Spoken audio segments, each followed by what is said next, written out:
Bonjour à tous. Dans la dernière vidéo, nous avons parlé de généralités concernant le calcul littéral.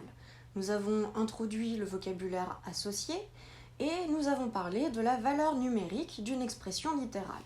Aujourd'hui, dans cette vidéo, nous allons nous intéresser à la réduction de produits et de sommes sans parenthèse de priorité. Une expression littérale, rappelons-le, est une suite d'opérations sur des nombres dont au moins un nombre est remplacé par une lettre appelée variable. Cette lettre symbolise donc un nombre qui peut prendre n'importe quelle valeur numérique. Une expression littérale peut s'écrire de plein de manières différentes. Ainsi, réduire une expression littérale consiste à l'exprimer avec le moins de facteurs et le moins de termes possibles. C'est donc ce que nous allons voir dans cette vidéo. Commençons tout de suite par la réduction de produit. Réduire un produit consiste à l'exprimer avec le moins de facteurs possibles.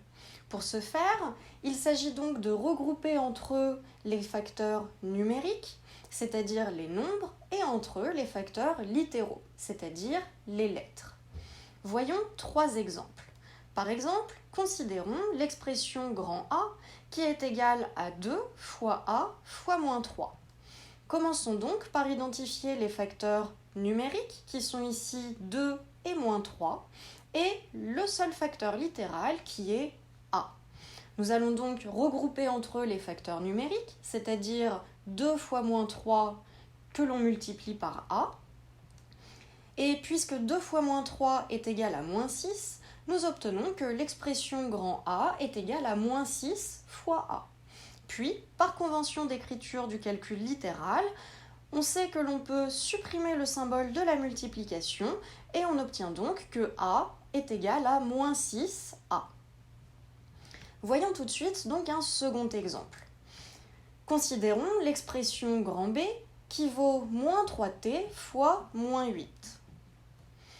Alors, commençons là encore par repérer les facteurs numériques et les facteurs littéraux. N'oublions pas que moins 3t correspond au produit de moins 3 par t.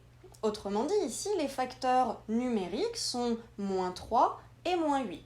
Et nous avons un seul facteur littéral qui est t. Nous regroupons donc entre facteurs numériques et facteurs littéraux. Autrement dit, grand B est égal à moins 3 fois moins 8 fois t. Moins 3 fois moins 8 qui nous donne un total de 24, puisque moins par moins nous donne plus, et que 3 fois 8 vaut 24. Autrement dit, grand B vaut 24 fois t, et là encore, d'après les conventions d'écriture du calcul littéral, nous pouvons écrire que B est égal à 24t. Voyons enfin un dernier exemple, à savoir l'expression grand C, qui vaut 2z fois moins 5y fois z fois moins 1. Prenons à nouveau le temps d'identifier les facteurs numériques et les facteurs littéraux. Nous pouvons faire la même remarque que précédemment, à savoir que 2z est égal au produit de 2 par z. Autrement dit, dans l'expression grand C, les facteurs numériques sont 2, moins 5 et moins 1. Les facteurs littéraux, cette fois-ci, sont z et y. Ainsi, regroupons entre eux les facteurs numériques et les facteurs littéraux. On obtient que C est égal à 2 fois moins 5 fois moins 1 fois Z fois Y fois Z. Le produit des facteurs numériques nous donne un total de 10. Puis, il s'agit à présent d'effectuer le produit des facteurs littéraux. Z fois Z est égal au carré de Z, puisque, rappelons-le, élever un nombre au carré revient à le multiplier par lui-même. Attention, ce n'est pas la même chose que de le multiplier par 2. Z fois 2 est égal à 2Z, alors que Z fois Z est égal à Z au carré. Nous obtenons donc que C est égal à 10 Z carré Y, quelles que soient les valeurs de Z et de Y. Intéressons-nous à présent à la réduction de somme. Introduisons cela à travers un exemple concret. Pierre et Fatima ont récolté des légumes dans leur potager. Pierre a ramassé 4 carottes, 3 pommes de terre et 2 courgettes. Fatima, elle, a ramassé 5 carottes, 2 pommes de terre et 3 courgettes. Voilà donc le panier de Pierre et le panier de Fatima. Ils décident de réunir tous leurs légumes dans un seul panier. Nous avons donc les 2 courgettes de Pierre plus les 3 courgettes de Fatima, les 3 pommes de terre de Pierre plus les 2 pommes de terre de Fatima, et enfin les 4 carottes de Pierre plus les 5 carottes de Fatima. Cela nous fait donc un total de 2 plus 3, c'est-à-dire 5 courgettes, de 3 plus 2, c'est-à-dire 5 pommes de terre, et de 4 plus 5, c'est-à-dire de 9 carottes.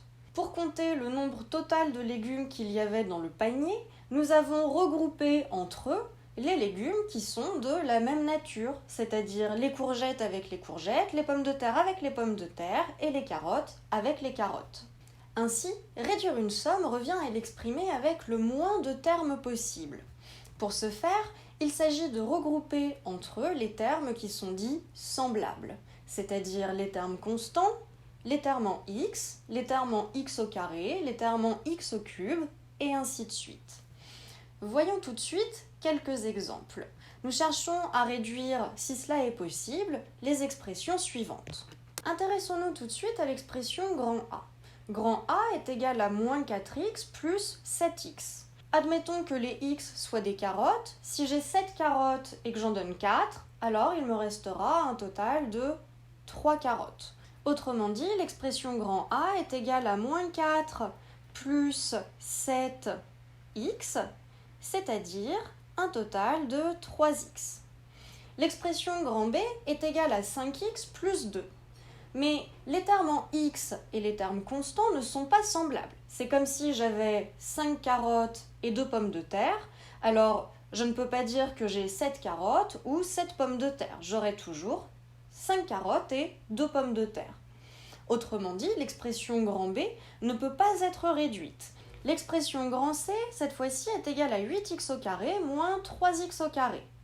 C'est un petit peu comme si j'avais cette fois-ci 8 fraises et que je devais donner 3 fraises. Au total, il me restera 8 moins 3x au carré, c'est-à-dire un total de 5x au carré. L'expression grand E, cette fois-ci, est égale à 10x moins 8x au carré. Là encore, ces termes ne sont pas de la même nature. J'ai d'une part des termes en x et d'autre part des termes en x au carré.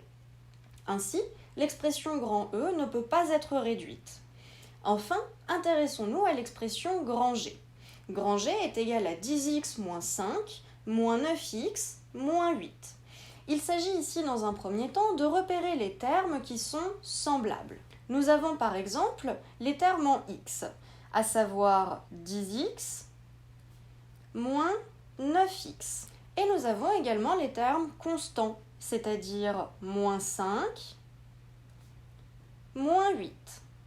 Commençons par regrouper les termes semblables entre eux. L'expression grand G sera alors égale à 10x moins 9x moins 5 moins 8. Or, 10x moins 9x me donne un x. En effet, c'est comme si j'avais 10 courgettes et que je devais en donner 9, il me restera une seule courgette. Autrement dit, 10x moins 9x est égal à 1 fois x, c'est-à-dire x tout simplement. Enfin, moins 5 moins 8 me donne un total de moins 13. Ainsi, l'expression grand G est égale à x moins 13. Nous avons ici obtenu une somme qui ne peut plus être réduite. Autrement dit, G est égal à x moins 13.